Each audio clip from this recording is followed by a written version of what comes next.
Performing cleft grafting.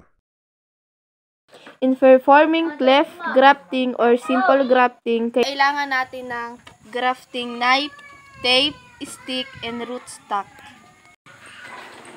Una, tanggalin natin ang mga dahon nito at putulin ang dulo.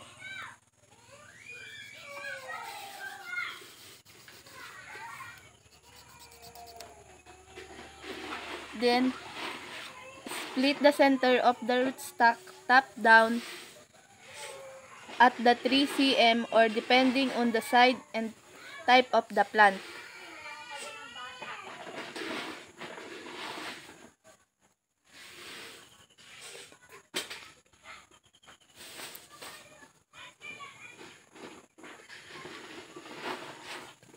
Next, make a long ledge in the science base.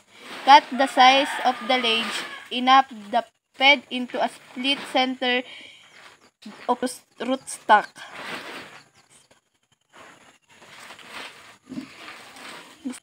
Then open the root part and the rootstock. Then ilagay natin ito at i-tape.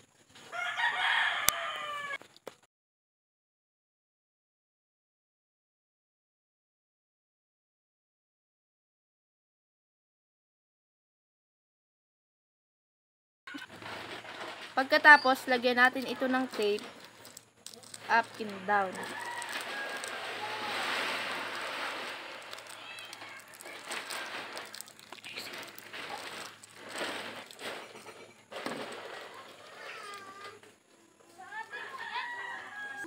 Then, cover the upper part of the union with plastic.